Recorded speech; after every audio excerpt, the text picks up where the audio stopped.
আজকের recipe Diwali special ঘরে ঘরে মিষ্টি মুখ সুজির গোল্লা ক্ষীর। দেখে নেওয়া যাক আজকের রেসিপিটি। নমস্কার বন্ধুরা, মাই সিম্পল লাইফস্টাইল ব্লগে স্বাগত জানাই। প্রথমে কড়াই দিয়ে দেবো হাফ কাপ বাটার। বাটারটা হালকা আছে কিন্তু আমি এটাকে মেল্ট করে দেবো। এরপর দিয়ে দেবো 2 কাপ সুজি। সুজিটাকে ভালো করে প্রথমে ভেজে নেব।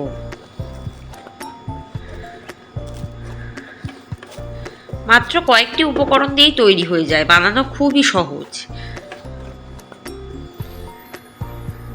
সুজিটা প্রায় দেখুন রং ধরতে আরম্ভ করে দিয়েছে, ভালো মতো ভাজাও হয়ে গেছে। এরপর দিয়ে দেবো গুঁড়ো করা কাজু, দিয়ে আবারও এটাকে মিশিয়ে নেব। এরপর দিয়ে দেবো সামান্য একটুখানি জল, খুব বেশি না, হাফ কাপেরও কম জল দিতে হবে। দিয়ে এটাকে মন্ড বানাবো,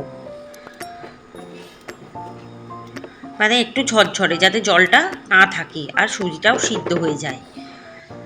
দেখুন সুজিটা বেশ ঝরঝরে হয়ে গেছে। খুব বেশি আমি জল ব্যবহার করিনি, জলটা একদম টেনে নিয়েছে, বেশ ঝরঝরে হয়ে গেছে।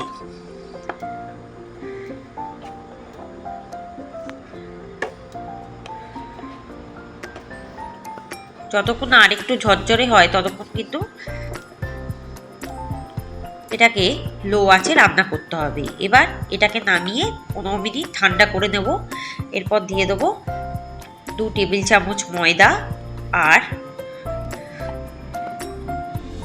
3 টেবিল চামচ গুঁড়ো দুধ।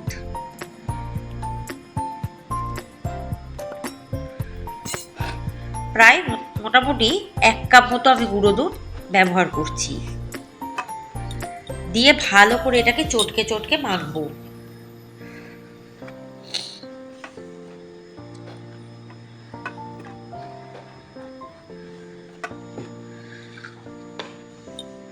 এটার মাখার ওপর আসল স্বাদ নির্ভর করছে। এবার দিয়ে দেবো 1 টেবিল চামচ মাখন, দিয়ে এটাকে ভালো করে চটকে চটকে মাখবো।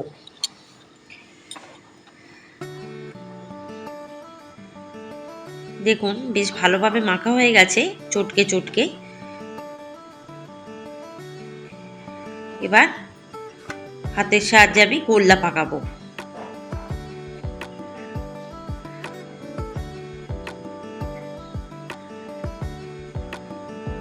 এভাবে গোল্লা পাকাতে হবে, বাকিগুলো ঠিক এমনই ভাবে গোল্লা পাকাবো।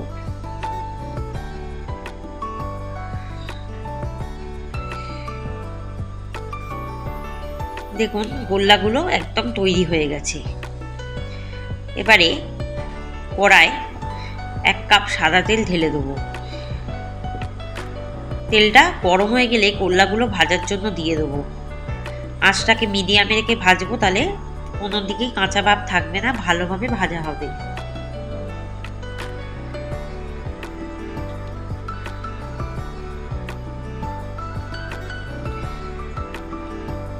খুব লাল লাল করে গোল্লাটা ভাজতে হবে, খুব সময় নিয়ে ভাজতে হবে।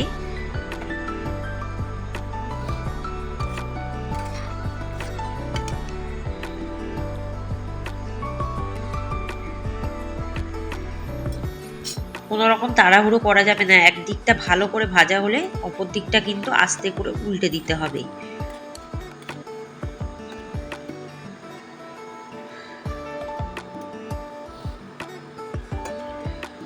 খুব তাড়াতাড়ি যাতে ভাজা হয় 15 মিনিট ঢাকা দিয়ে রাখতে হবে। 15 মিনিট পর ঢাকাটা খুলবো, দেখুন আস্তে আস্তে কিন্তু রং ধরতে আরম্ভ করে দিয়েছে। এরপর একটু উল্টে দিতে হবে। খুব লাল লাল না হলেও হালকা একটু লাল লাল করে তো ভাজতেই হবে, তবে তার টেস্ট হবে।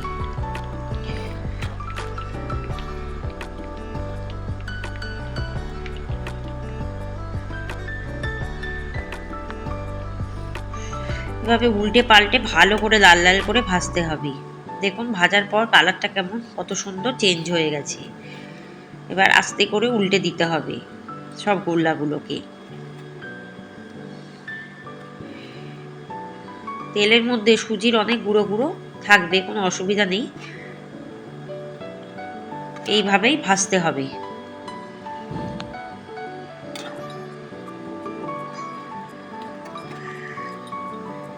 প্রায় কিন্তু ভাজা হয়ে গেছে।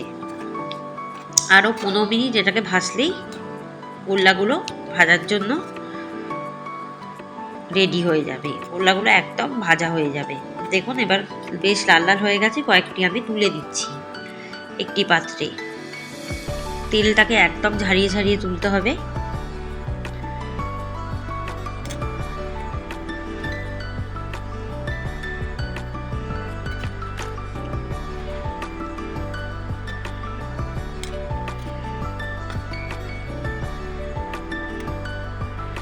সমস্ত গোল্লাগুলো ভাজা হয়ে গেছে। এবারে ওই একটা কড়ার মধ্যে, অন্য কড়ার মধ্যে দিয়ে দেবো 2 কাপ জল মেপে মেপে, আর দিয়ে দেবো 1 কাপ পরিমাণে চিনি। চিনিটা ভালো করে শিরা বানানো হয়ে গেলে দিয়ে দেবো 1 কাপ গুঁড়ো দুধ দিয়ে এটাকে ক্ষীর বানাবো। ক্ষীরের মতো প্রথমে মানে 2 কাপ দুধটাকে 1.5 কাপ দুধে পরিণত করব ফুটিয়ে ফুটিয়ে। দেখুন ফুটতে ফুটতে বেশ ঘন হয়ে গেছে। এবার গোল্লাগুলো আমি ওই দুধের মধ্যে দিয়ে দেবো, যাতে গোল্লাগুলোর মধ্যে এই দুধটা ঢোকে, মিষ্টিটাও ঢোকে।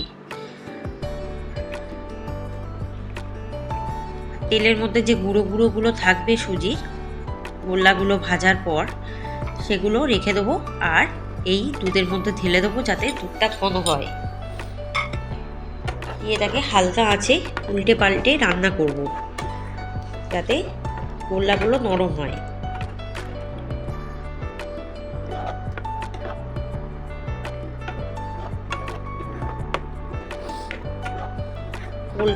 গোল্লাগুলোকে উল্টে পাল্টে দেব। দেখুন বেশ মাখা মাখা হয়ে গেছে আর বেশ ঘন হয়ে গেছে সুজির গুঁড়োগুলো দেওয়ার ফলে। এবার এটাকে ঠান্ডা করব, ঠান্ডা করে একটি পাত্রে পরিবেশন করব। ভীষণ সুন্দর খেতে হয়, কম উপকরণে তৈরি হয়। এটা কিন্তু দিওয়ালি উপলক্ষে বাড়িতে বানিয়ে রাখতেই পারে। এর স্বাদ ভুলতে পারবেন না, এতটাই সুন্দর, বারবার বানিয়ে খেতে ইচ্ছা হবে।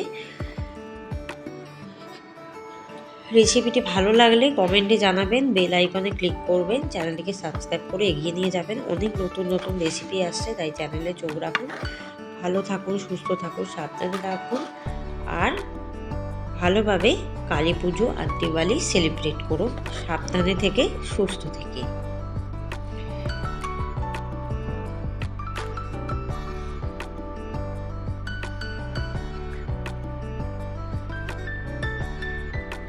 ধন্যবাদ।